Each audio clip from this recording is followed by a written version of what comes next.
എല്ലാവർക്കും നമസ്കാരം. ഒരു പുതിയ വ്ളോഗ് ഫ്ലൈയിങ് ഈഗിളിൻ്റെ ഒരു യാത്രാ വ്ളോഗിലേക്ക് എല്ലാവർക്കും സ്വാഗതം. ഞാൻ ഇപ്പം ലാസ്റ്റ് ഒരു റൈഡുണ്ടായിരുന്നു. വലിയ കാര്യത്തിലെല്ലാം ഷൂട്ട് ചെയ്തു. കുറേ പ്രശ്നങ്ങൾ പറ്റി. പലയിടത്തും നല്ല നല്ല ഇതിൽ ഞാൻ ഈ മൈക്ക് യൂസ് ചെയ്യാൻ മറന്നുപോയി. അങ്ങനെ കുറച്ചൊക്കെ കുളമായിപ്പോയി. അതുകൊണ്ട് ആ വീഡിയോ ഞാൻ ഇട്ടില്ല. അപ്പോൾ ഇപ്പോൾ ഞാനിതായിപ്പോൾ ഒരു വൈകുന്നേരം 7:30 മണിയായി. ഇന്ന് ഞാൻ വീണ്ടും ദുബായിക്ക് പോവുകയാണ്. ദുബായിക്ക് പോകുന്നത് ഇപ്രാവശ്യം കഴിഞ്ഞ പ്രാവശ്യത്തെക്കാൾ കൂടുതൽ ആവശ്യങ്ങളുമായിട്ട് കുറച്ച് കാര്യങ്ങൾ നടത്താനായിട്ട് 2 മീറ്റിംഗ് ഉണ്ട്. അത് കഴിഞ്ഞിട്ട് റൈഡ് നമ്മുടെ അവിടെ ദുബായ് ചാപ്റ്ററിലുള്ള ആൾക്കാരുമായിട്ട് റൈഡ് പോകണം എന്നൊക്കെ പ്ലാൻ ചെയ്ത് പോവാണ്. എൻ്റെ ലൈസൻസ് ഇൻ്റർനാഷണലാക്കിയിട്ടുണ്ട്. ബട്ട് അവിടെ ചെന്നിട്ട് അവിടുത്തെ നിയമങ്ങൾ അനുസരിച്ചിട്ട് എനിക്ക് വണ്ടി ഓടിക്കാൻ വലിയ ബുദ്ധിമുട്ടാണ്. കാര്യം അവിടെ അറിയാവുന്ന ആൾക്കാർക്ക് മാത്രമേ അവിടെ ബൈക്ക് ഓടിക്കാൻ പറ്റുള്ളൂ. ഭയങ്കര സ്ട്രിക്റ്റാണ് ഇവിടത്തെക്കാളും. അതുകൊണ്ട് ഓടിക്കണമോ വേണ്ടിയോ എന്നുള്ളൊരു കൺഫ്യൂഷനാണ്. എന്നാലും അവിടെ പോയി അവരെയൊക്കെ ഒന്ന് മീറ്റ് ചെയ്യും. അപ്പോൾ നമ്മുടെ സുനിൽ ബ്രോ ഉണ്ട് അവിടെ. സുനിൽ ബ്രോ നാളെ രാവിലെ വന്ന് എയർപോർട്ടിൽ നിന്ന് തന്നെ പിക്ക് ചെയ്യും. അപ്പോൾ പിന്നെ അത് കഴിഞ്ഞിട്ട് നേരെ നമ്മൾ സുനിൽ ബ്രോയുടെ ഫ്ലാറ്റിൽ പോയിട്ട് 12 മണിക്കാണ് ചെക്ക് ഇൻ ചെയ്യേണ്ടത് അവിടെ ഹോട്ടലിൽ. അത് ഹോട്ടലിൽ ചെക്ക് ഇൻ ചെയ്യും. ഓക്കെ. അപ്പോൾ പാക്കിംഗ് എല്ലാം കഴിഞ്ഞു. ഇനിയിപ്പം ഒന്ന് ഡ്രസ്സൊക്കെ മാറി ഒന്ന് കുളിച്ച് ഫ്രഷായി പോകണം. രാത്രി 1 മണിക്ക് എൻ്റെ ഫ്രണ്ട് റിയാസ് എബി, പുള്ളിയുടെ പേര് എബി എന്നാണ്, റിയാസിൻ്റെ വീട്ടിൽ വിളിക്കുന്നതാണ്. അപ്പോൾ പുള്ളി വരും. പുള്ളി ഞങ്ങളെ പിക്ക് ചെയ്ത് നേരെ എയർപോർട്ടിലാക്കും. അപ്പോൾ അതൊക്കെയാണ് ഫ്രണ്ട്ഷിപ്പ് എന്ന് പറഞ്ഞാൽ. രാത്രിയും പുള്ളിക്ക് ഉറങ്ങുന്ന സമയം ആ ഉറക്കം കളഞ്ഞിട്ട് പുള്ളി നമ്മളെ വന്ന് പിക്ക് ചെയ്ത് നേരെ എയർപോർട്ടിലാക്കിയല്ലേ, ഫ്രണ്ട്ഷിപ്പാണ്. അപ്പോൾ അങ്ങനെ പുള്ളി ആക്കിയിട്ട് നമ്മൾ എമിറേറ്റ്സിലാണ് പോകുന്നത്. പോയിട്ട് നേരെ നാളെ രാവിലെ 7 മണിക്ക് അവിടെ ഇറങ്ങും. 4 മണിക്ക് ഫ്ലൈറ്റാണ്. അത് ഇന്ത്യൻ ടൈം വെച്ച് നോക്കുമ്പോൾ ഒരു 3.5 അത് 3.5 മണിക്കൂറാണ് ഇത് ഫ്ലൈയിങ് ടൈം. അവിടെ 7:15 അപ്പം സുൽബ്രോ അവിടെ വെച്ച് മീറ്റ് ചെയ്യും. പിന്നെ അങ്ങോട്ട് ഈ വ്ളോഗുകൾ ദുബായ്. ഇതിപ്പോൾ ഞാൻ നിൽക്കുന്നത് തിരുവനന്തപുരത്ത് എൻ്റെ വീട്ടിലാണ്. ഇനിയിപ്പോൾ കുറച്ച് ഒരു മണിക്കൂറുകൾ കഴിയുമ്പോൾ എയർപോർട്ടിലായിരിക്കും. അത് കഴിഞ്ഞ് പിന്നെ ദുബായിലായിരിക്കും. യാത്രകളും വിശേഷങ്ങളുമായി പുതിയ വ്ളോഗാണ്. എല്ലാവരും കാണുക. ദയവായിട്ട് ഈ വ്ളോഗ് കുറച്ച് കണ്ട് ഓഫ് ചെയ്യാതെ. ചിലപ്പോൾ ആദ്യം തുടങ്ങുമ്പോൾ ബോറായിരിക്കും, പിന്നെ അങ്ങോട്ടും നല്ല രസമായിരിക്കും. അപ്പോൾ അതുകൊണ്ട് എല്ലാവരും മുഴുവനായിട്ട് കാണാൻ ശ്രമിക്കണം. ഓക്കെ. അപ്പോൾ ഇനിയിപ്പോൾ ഞാനൊന്ന് കുളിച്ചൊക്കെ ഇറങ്ങട്ടെ. ഒരു 1-2 മണിക്ക് ഇനി ഫുഡും കഴിച്ചിട്ട് പറ്റുമെങ്കിൽ ജസ്റ്റ് ഒന്ന് ഉറങ്ങണം. പറ്റുമെന്ന് തോന്നില്ല, എന്നാലും ശ്രമിച്ചു നോക്കാം. ഓക്കെ. അങ്ങനെ എൻ്റെ പ്രിയ സ്നേഹിതൻ വന്നിരിക്കുകയാണ് എന്നെ എയർപോർട്ടിലോട്ട് കൊണ്ടാക്കാനായിട്ട്. അപ്പോൾ ഞാൻ നിങ്ങളുടെ അടുത്ത് ഒരിക്കലും താങ്ക് യു ഒന്നും പറയില്ല. നിങ്ങൾ UK പോകുമ്പോഴും ഞാൻ കൊണ്ടാക്കാം. വിജനമായ നഗരവീഥികളിലൂടെ ഞങ്ങൾ ചീറിപ്പാഞ്ഞു പോയിക്കൊണ്ടിരിക്കുകയാണ്.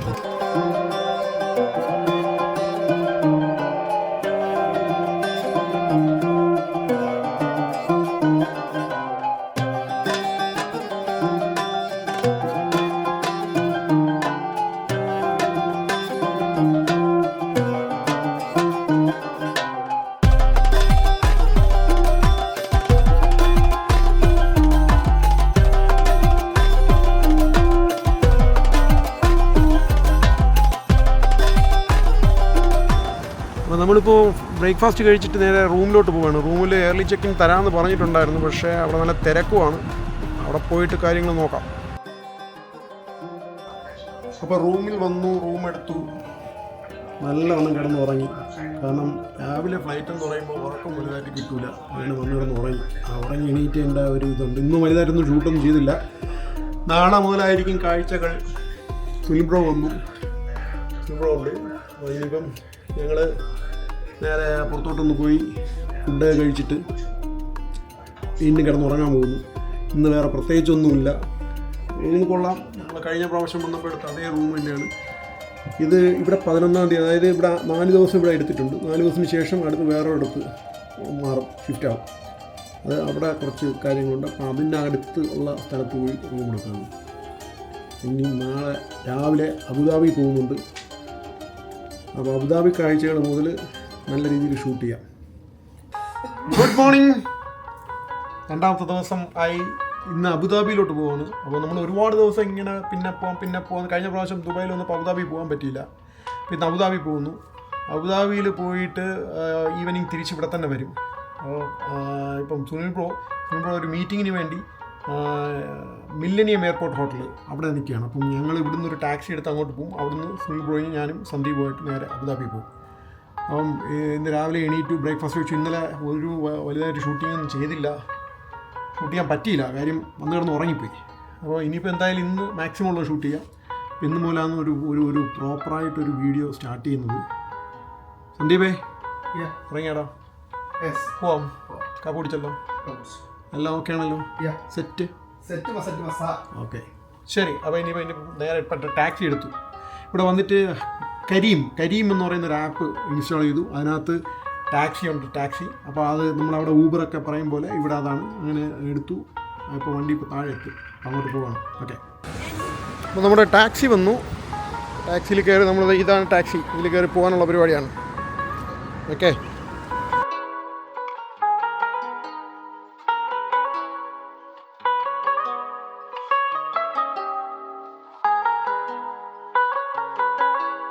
അപ്പോൾ നമ്മളെത്തി. ഇതാണ് ഈ വലതു ഭാഗത്ത് കാണുന്നതാണ് മില്ലേനിയം എയർപോർട്ട് ഹോട്ടൽ. ഇവിടെയാണ് നമ്മുടെ സുനിൽ ബ്രോ ഉള്ളത്.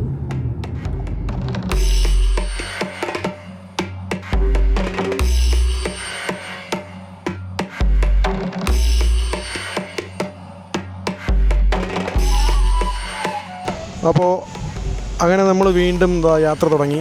ചായയൊക്കെ കുടിച്ചു. ചായ കുടിച്ചിട്ട് നേരെ കാണുന്നതാണ് ന്യൂ ദുബായ്. ഇപ്പം നമ്മളിപ്പോൾ അബുദാബി ലക്ഷ്യമാക്കി സുനിൽ ബ്രോ വാഹനത്തിനെ ചീറിപ്പാഞ്ഞുകൊണ്ടിരിക്കുകയാണ് വാഹനത്തിൽ. അപ്പോൾ നമ്മളിപ്പോൾ ആദ്യം പോകുന്നത് ഇവിടെ ഒരു മോസ്ക് ഉണ്ട്, അതായത് ഷെയ്ഖ് സയ്യിദ് ഗ്രാൻഡ് മോസ്ക് എന്ന് പറയും. ഈ ഗ്രാൻഡ് മോസ്കിലോട്ടാണ് നമ്മൾ പോകുന്നത്. ഇത് വന്നിട്ട് ഇതൊരു എന്താ പറയുക, ഒരു മാസ്റ്റർ പീസാണ്. ഇത് ഈ അബുദാബി UAE മാസ്റ്റർ പീസാണ് ഈ ഒരു മോസ്ക്. അപ്പോൾ ഇത് പണി കഴിപ്പിച്ചത് നമ്മുടെ Sheikh Zayed bin Sultan Al Nahyan എന്ന് പറഞ്ഞിട്ട്. പറഞ്ഞപ്പോൾ തന്നെ നാക്ക് കുരുങ്ങണ്, എന്നാലും പറഞ്ഞ് ഒപ്പിച്ചു. പുള്ളിയാണ് പണി കഴിപ്പിച്ചത്. അപ്പോൾ ഇത് നമ്മുടെ ഇസ്ലാമിക് ആർക്കിടെക്ചർ ഒരു ഒരു ഒരു ഒരു ഒരു മെറ്റീരിയൽസ് വെച്ചിട്ടൊക്കെയാണ് ഇത് ഉപയോഗിച്ചേക്കുന്നത്, ഇത് നിർമ്മിച്ചേക്കുന്നത്. ഓക്കെ, അപ്പോൾ ഇത് നമുക്ക് ഒന്ന് കണ്ട് ആ ഒരു കാഴ്ച കണ്ടാലേ മനസ്സിലാവുള്ളൂ.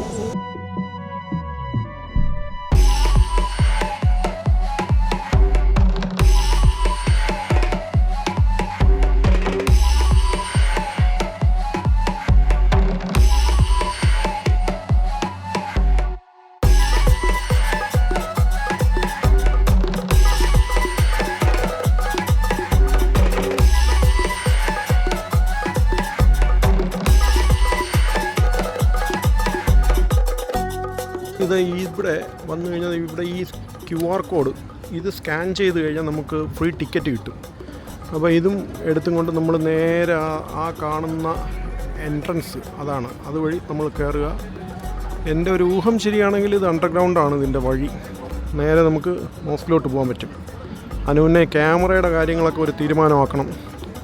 അപ്പോൾ നമ്മുടെ സുനിൽ ബ്രോ പറഞ്ഞിപ്പം പെർമിഷൻ ഇല്ലാതെ എടുക്കണ്ട. കാര്യം ഇവിടെ നമ്മൾ ക്യാമറ എടുക്കുന്നത് വേറെ ഈ ബാക്ക്ഗ്രൗണ്ടിൽ ഏതെങ്കിലും ലേഡീസിനെ കിട്ടുകയാണെങ്കിൽ അവർ പ്രശ്നം ഉണ്ടാക്കും. അതുകൊണ്ട് എടുക്കണ്ട, ചോദിക്കാമെന്ന് പറഞ്ഞു. അതുകൊണ്ട് വളരെ ലിമിറ്റായിട്ടാണ് ക്യാമറ യൂസ് ചെയ്യുന്നത്. അതിലകത്ത് കയറിയിട്ട് നോക്കാം.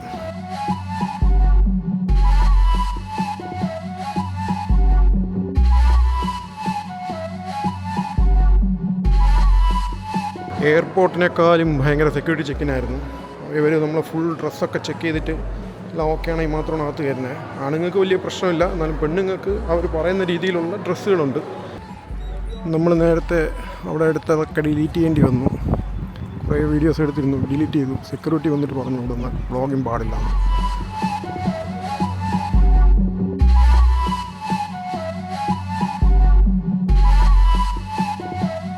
ഇനി സംസാരിക്കാൻ പറ്റില്ല, വീഡിയോ മാത്രമേ ഉള്ളൂ.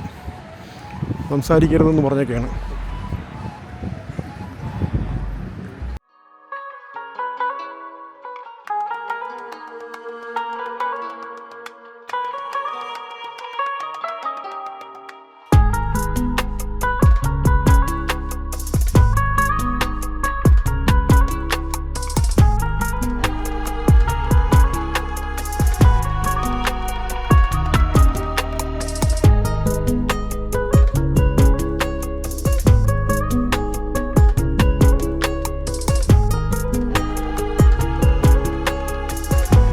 അങ്ങനെ നമ്മൾ മോസ്ക് കണ്ട് ഇറങ്ങി. പക്ഷേ അതിനകത്ത് നല്ലൊരു അന്തരീക്ഷമായിരുന്നു. എനിക്കകത്ത് സംസാരിക്കാൻ പറ്റില്ല. അവർ പറഞ്ഞു വ്ളോഗ് ചെയ്യാൻ പാടില്ല എന്ന്. വ്ളോഗ് ചെയ്യാൻ പാടില്ല, ബട്ട് ഫോട്ടോയൊക്കെ എടുക്കാമെന്ന് പറഞ്ഞു.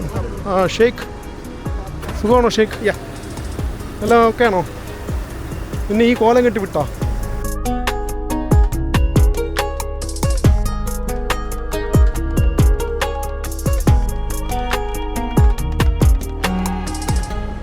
അപ്പം നമ്മളൊരു ഫുഡൊക്കെ കഴിച്ച് ലേറ്റായി, ഇന്ന് ഉച്ചയ്ക്കൊന്നും കഴിച്ചില്ല. ഫുഡൊക്കെ കഴിച്ച് നമ്മളിങ്ങനെ പുറത്തോട്ട് ഇറങ്ങിയപ്പോൾ അതാ നിൽക്കുന്നു നമ്മുടെ ബൈക്കേഴ്സ്. രക്തത്തിനെ തിരിച്ചറിയുമെന്ന് പറഞ്ഞ പോലെ ബൈക്കേഴ്സിനെ കാണുമ്പോൾ നമുക്ക് പ്രത്യേക ഒരു സ്നേഹം തോന്നും. നമ്മൾ അവരെ പോയി പരിചയപ്പെട്ടപ്പോൾ ഞങ്ങൾ അവരുടെ അടുത്ത് പെർമിഷൻ ചോദിച്ചു വീഡിയോ എടുക്കാൻ. അല്ലാതെ വീഡിയോ എടുക്കുന്നത് ശരിയല്ലല്ലോ, അതുകൊണ്ട് പെർമിഷൻ ചോദിച്ചു. അതായത് സ്ട്രീറ്റ് ഗ്ലൈഡാണ്, ഇത് റോഡ് ഗ്ലൈഡാണ്. പിന്നെ ഇത് സ്ട്രീറ്റ് ഗ്ലൈഡ്, ഒരു ഗോൾഡ് വിങ് ആൻഡ് ഒരു ഇന്ത്യനും. ഇതും ഹാർലി ഡേവിഡ്സനാണ്. ഇത് ഹെറിറ്റേജ്.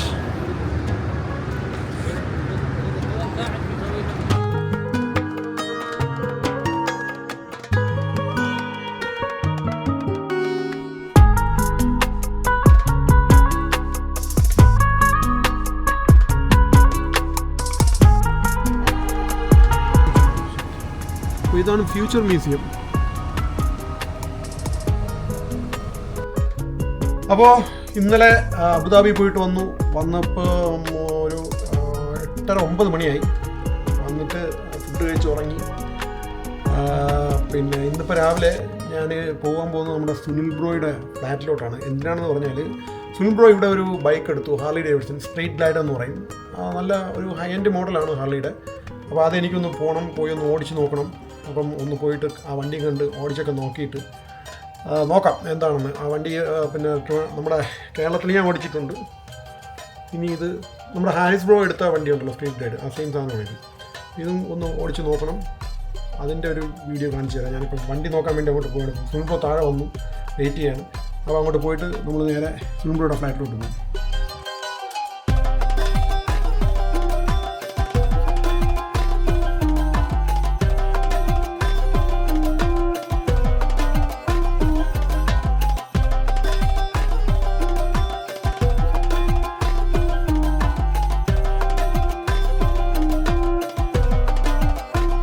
അപ്പോൾ ഞാൻ നമ്മുടെ സുനിൽ ബ്രോയുടെ ഫ്ലാറ്റിലെത്തി. ബൈക്ക് കാണാൻ വന്നു. ബൈക്ക് കാണാൻ വരുമ്പോൾ സ്വാഭാവികമായിട്ട് നമുക്ക് എന്ത് തോന്നും? ഒരു ബൈക്കറാണെങ്കിൽ എന്താണ് തോന്നുന്നത്? എന്ത് തോന്നുന്നു? ബൈക്ക് ഓടിക്കാൻ തോന്നും. അപ്പോൾ അതുകൊണ്ട് ഞാനൊന്ന് ബൈക്ക് ജസ്റ്റ് ഒന്ന് ഓടിക്കരുത്. നിങ്ങൾ നേരത്തെ ഇപ്പോൾ കണ്ട വീഡിയോ എന്ന് പറഞ്ഞു കഴിഞ്ഞാൽ എനിക്ക് ആ ബൈക്ക് ഓടിക്കേണ്ട റൂട്ടും എങ്ങനെയാണ് എങ്ങനെയാണ് നമ്മുടെ സുനിൽ ബ്രോ പറഞ്ഞതാണ്. അപ്പോൾ അതൊക്കെ പറഞ്ഞതിൻ്റെ അടിസ്ഥാനത്തിൽ എനിക്കൊരു ആത്മവിശ്വാസം പോരാ. കാര്യം നമ്മളൊരു 6 മാസം കൂടി മിനിമം ഇവിടെ ഓടിക്കാതെ നമുക്ക് അങ്ങനെ ഒറ്റയ്ക്ക് ഓടിക്കാനുള്ള ഒരു ഇതില്ല. അപ്പോൾ അതുകൊണ്ട് സുനിൽ ബ്രോ ഇങ്ങനെ എൻ്റെ മുന്നിൽ കാറിൽ പോകും, ഞാൻ തൊട്ട് പുറകെ ഫോളോ ചെയ്യാൻ പറഞ്ഞു. അപ്പോൾ ഇവിടുത്തെ ഒരു നിയമമാണ് ഗ്ലൗസ് വേണം, സ്ട്രിക്റ്റാണ്. ഹെൽമെറ്റില്ലാതെ നമ്മുടെ നാട്ടിൽ ഓടിക്കാൻ പറ്റും. പക്ഷെ നമ്മുടെ നാട്ടിൽ ഗ്ലൗസ് ഇതല്ല, സ്ട്രിക്റ്റ് അല്ല. പക്ഷെ ഇവിടെ അതാണ് വേണം. പിന്നെ ഹെൽമെറ്റ്, പിന്നെ വേറെ ജാക്കറ്റും ഇതൊക്കെ കൊണ്ട് ഞാൻ തൽക്കാലം ചെറിയൊരു ജസ്റ്റ് ഒന്ന് ഓടിച്ച് നോക്കാനായതുകൊണ്ട് അതൊന്നും ഇടുന്നില്ല. പിന്നെ എപ്പോഴും ഈ ജാക്കറ്റും ഗ്ലൗസും ഹെൽമെറ്റും ഒക്കെ നമുക്ക് പിന്നെ വളരെ സേഫായിട്ട് വണ്ടി ഓടിക്കാൻ സഹായിക്കുന്ന ഒന്നാണ്. ഇത് ജാക്കറ്റ്,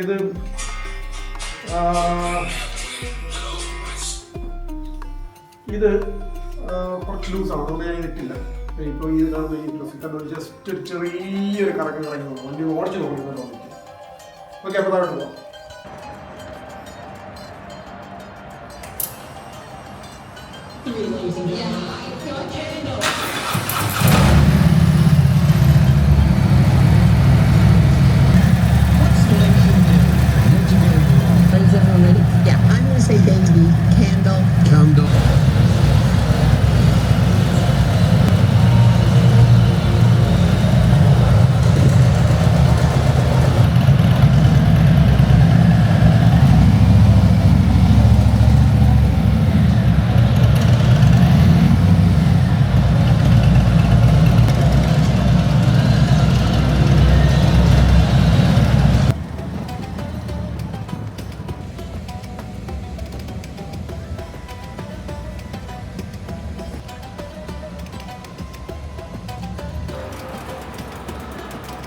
എങ്ങനെ ഉണ്ടായിരുന്നു എക്സ്പീരിയൻസ്?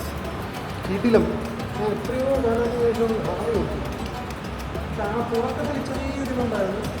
ഓടിച്ചു കഴിഞ്ഞപ്പോൾ പിന്നെ ഓക്കെ. ഒരു 5-10 കിലോമീറ്റർ ഓടിക്കാമെങ്കിൽ സുഖമായിട്ട് നമ്മൾ BM കൊണ്ടുപോകുമ്പോൾ BM-നേക്കാൾ കുറച്ചുകൂടെ വെയിറ്റ് കൂടുതലാണ് ഹാർലി.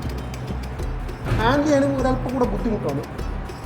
പക്ഷേ ടേണിംഗ് റേഡിയസ് നോക്കുകയാണെങ്കിൽ BM-നേക്കാളും ഹാർലിക്കുണ്ട്. BM-ന് ടേണിംഗ് റേഡിയസ് ഇത്രയും ഇല്ല. ഹാർലി അത് കുറച്ചും കൂടെ നിർത്തിയൊക്കെ എല്ലാം ടേൺ ചെയ്തെടുക്കാം.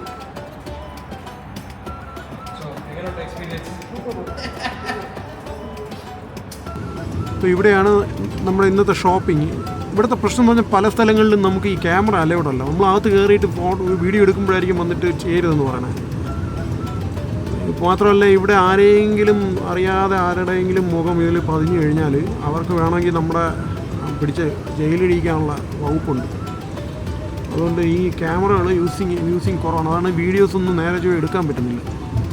ഇപ്പോൾ ഈ ഇതിനകത്ത് ഈ മോളിൽ ക്യാമറ അലൗഡ് അല്ല.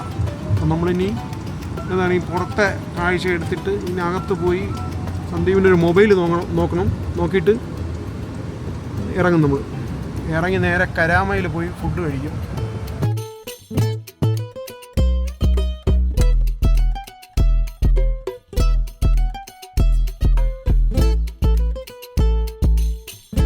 ദുബായിൽ ഇവിടെ വണ്ടി ഓടിക്കുന്നതിന് ഒരു വല്ലാത്തൊരു എന്താ പറയുക ഒരു ചടങ്ങാണ്. കാര്യം നമ്മൾ പെട്ടെന്ന് നാട്ടിൽ നിന്നൊക്കെ വന്നു കഴിഞ്ഞിട്ട് നമുക്ക് പെട്ടെന്ന് ഇവിടെ ഞാൻ ഇൻ്റർനാഷണൽ ലൈസൻസ് ആക്കിയിട്ടാണ് വന്നത് എന്നും പറഞ്ഞ് ഇവിടുന്ന് വണ്ടി എടുത്ത് ഓടിക്കുക എന്ന് പറഞ്ഞാൽ വളരെ വളരെ ബുദ്ധിമുട്ടാണ്. ഒരു 1 ഇയർ കണ്ടിന്യൂസ് ആയിട്ട് നമ്മൾ ഇതിനകത്ത് പ്രയത്നിച്ചാൽ മാത്രമേ വണ്ടി ഓടിക്കാൻ പറ്റൂ. കാര്യം ഇവിടുത്തെ നിയമങ്ങൾ അങ്ങനെയാണ്, മാറിക്കൊണ്ടിരിക്കും. നമുക്കറിയാൻ പറ്റില്ല. ഫൈനുകൾ ഒരു ജോലി ചെയ്യുന്ന കാശ് മുഴുവനും ഫൈൻ കൊടുത്ത് തീക്കാനേ കാണുള്ളൂ നമ്മളൊക്കെ വണ്ടി ഓടിച്ചാൽ. സുനിബ്രോ എത്ര വർഷമായി ഇവിടെ വണ്ടി ഓടിക്കാൻ തുടങ്ങിയിട്ട്? 21 years. 21 years ആയിട്ട്. ബ്രോ എത്ര വർഷം കഴിഞ്ഞിട്ടാണ് ഈ വണ്ടി ഇവിടെ ഓടിച്ചു തുടങ്ങിയത്? ഇങ്ങനെ എനിക്ക് ലക്കലി ഇമ്മീഡിയറ്റ്ലി ലൈസൻസ് കിട്ടി. ഇവിടെ ലൈസൻസ് എടുക്കാനാണ് പാട്. ലക്ഷങ്ങൾ കൊടുക്കണം ഇപ്പോൾ ലൈസൻസ് എടുക്കണമെങ്കിൽ. അപ്പോൾ എനിക്ക് ഫസ്റ്റ് അറ്റംപ്റ്റ് തന്നെ ലൈസൻസ് ക്ലിയർ ആയി കിട്ടി. അങ്ങനെ ഞാൻ വന്ന 2ാമത്തെ മാസം ഞാൻ വണ്ടി എടുത്തു. അന്നൊക്കെ ഇത്ര ട്രാഫിക് ഇല്ലല്ലോ. ആരാണ് പഠിപ്പിച്ചത് ഇങ്ങനെ ഓടിക്കാൻ? ഒരു അഫ്ഗാനി പുള്ളിയാണ് ഈ സിഗ്നലിൻ്റെ കാര്യങ്ങളും ഇതൊക്കെ. അത് വന്ന് ഓടിച്ച് തുടങ്ങിയപ്പോൾ ഈ റൈറ്റ് സൈഡ് കീപ്പ് ചെയ്ത് പോകാന്നുള്ളൊരു ചടങ്ങാണ്. പിന്നെ ഇവിടുന്ന് നാട്ടിലേക്കൊക്കെ പോകുമ്പോൾ അവിടുത്തെ വണ്ടി ഓടിക്കാൻ പാടാണ്. പിന്നെ കുറച്ച് ദിവസം വെച്ചാൽ ഒരു 2 days ഒരു മൈൻഡ് കൺഫ്യൂഷൻ കാണും ചില സമയത്ത്. ഇപ്പം ഇൻഡിക്കേറ്ററിന്റെ പകരം ചിലപ്പോൾ വൈപ്പർ ആയിരിക്കും ആവുന്നത്, വൈപ്പറിന്റെ പകരം ഇൻഡിക്കേറ്റർ. അപ്പോൾ അവിടെ തിരിച്ചു വന്നാലും സെയിം ഇവിടെയും ആവും ചില സമയത്ത്. പക്ഷേ ഇറ്റ്സ് ഫൺ. പിന്നെ ഇവിടെ കുറച്ചുകൂടെ ഈസിയാണ്. ഇപ്പോൾ റോഡ്സ് ഒക്കെ കുറച്ചുകൂടെ സ്ട്രക്ചേർഡ് ആണ്. നമ്മൾ അവിടത്തെ പോലെ സർക്കസ് പഠിക്കുന്നുണ്ട്. ഈ നിയമങ്ങൾ പാലിച്ച് പോയി കഴിഞ്ഞാൽ എളുപ്പം ഇവിടെയാണ് അല്ലേ? കുത്തിക്കേറ്റൊക്കെ പോയി കഴിഞ്ഞാൽ ഫൈൻ അപ്പം തന്നെ കിട്ടും. Follow your lane. ആ ഒരു ലെയിൻ ഡിസിപ്ലിൻ ഉണ്ടെങ്കിൽ then everything is possible. അതുപോലെ ഇവിടെ ഓടിച്ച ആൾക്കാർ അവിടെ നാട്ടിൽ നിന്ന് ഓടിക്കുമ്പോൾ എന്തായിരിക്കും അവസ്ഥ? സിമിലർ കൺഫ്യൂഷൻസ് ഉണ്ടാവും. അതുപോലെ നമ്മളിപ്പോൾ ഇവിടെ ആണെങ്കിൽ ഒന്നും ഈ കുത്തിക്കയറ്റി ഓടിപ്പില്ല. റിവേഴ്സ് എടുക്കുന്നവന് ചവിട്ടി നിർത്തി കൊടുക്കും. നേരത്തെ പറഞ്ഞ പോലെ ആ റൗണ്ട് അബൌട്ട് കറങ്ങുന്നിടത്ത് നമ്മൾ നിർത്തി കൊടുക്കും. ആദ്യം ഫസ്റ്റ് ആരാണോ കയറുന്നത് അവർക്ക് വേണ്ടി നിർത്തി കൊടുക്കും. ഇതൊന്നും നമ്മുടെ നാട്ടിലില്ലല്ലോ. അപ്പം സുനിബ്രോ അവിടെ ഓടിക്കുമ്പോൾ ഇതേപോലെ റൗണ്ട് അബൌട്ടൊക്കെ നിർത്തി കൊടുക്കും. സാധാരണ ഞാൻ ചെയ്യാറുണ്ട്. ഇപ്പം പെഡിസ്ട്രിയനിൽ നിന്ന് ഞാൻ കണ്ടു കഴിഞ്ഞാൽ ഞാൻ എൻ്റെ വണ്ടി സ്ലോ ആക്കിയിട്ട് ആദ്യം അവരെ പറഞ്ഞു വിടും. നാട്ടിലായാലും always try to do that. Because അത് ഞാൻ ഇവിടെ ശീലിച്ചതാണ്. ഇവിടെ വണ്ടി ഓടിക്കുവാണെങ്കിൽ you have to give the respect to all the pedestrians. If they are crossing the road, if they are standing on the side, you should allow them to move first. അത് ഞാൻ എപ്പോഴും നാട്ടിലും ഫോളോ ചെയ്യാറുണ്ട്. പക്ഷേ ഈ പറഞ്ഞ പോലെ ചില സമയത്ത് നാട്ടിൽ ഫോളോ ചെയ്ത് കഴിഞ്ഞാൽ പുറകെ നിൽക്കുന്ന വണ്ടിക്കാരൻ ചീത്ത വിളിക്കും, ഹോൺ അടിക്കും. അങ്ങനത്തെ കുറച്ച് സംഭവങ്ങളുണ്ട്. ഇവിടെ തന്നെ ബ്ലോക്ക് ഉണ്ടെങ്കിലും അവിടത്തെ പോലെ നമ്മളിങ്ങനെ ഓവർടേക്ക് ചെയ്ത് കയറുന്ന പരിപാടിയൊന്നുമില്ലല്ലോ. കുത്തിക്കയറ്റാനുള്ള പരിപാടി നടക്കില്ല. ഈ ലൈനിൽ നിൽക്കും. ഇല്ലെങ്കിൽ പിന്നെ പോലീസ് പുറകിലുണ്ടെങ്കിൽ ഫൈൻ കിട്ടും. ക്യാമറാസ് ഉണ്ട് എല്ലായിടത്തും. ഇവരുടെ വരുമാനം എന്ന് പറയുന്നത് കൂടുതലും ഫൈനാണ്. ഫൈൻ അടിക്കുക, പിന്നെ ടോളുണ്ട്, അതിൻ്റെ വരുമാനം, ഇതൊക്കെയാണ് ഇവരുടെ വരുമാനം. അപ്പം നമ്മളെന്താണ് നമ്മുടെ ഉദ്ദേശം? നമ്മുടെ കയ്യിൽ നിന്ന് 5 പൈസ ഗവൺമെൻറ്റിന് പോകാതിരിക്കുക, മീൻസ് ടാക്സ് അല്ലാതെ ഗവൺമെൻറ്റിന് പോകാതിരിക്കുക ഫൈനായിട്ട്. അപ്പം നമ്മൾ എല്ലാം കുറ്റം ചെയ്യാതെ അല്ലെങ്കിൽ ട്രാഫിക് വയലേഷനൊന്നും ചെയ്യാതെ നമ്മളങ്ങനെ പോയി കഴിഞ്ഞാൽ ഓക്കെ. ഇതാണ് പറയാനുള്ളത്. ഇനി നമ്മൾ നേരെ ഇപ്പോൾ പോകാൻ പോകുന്നത് കരാമയിലോട്ടാണ്. വല്ല കഴിക്കാൻ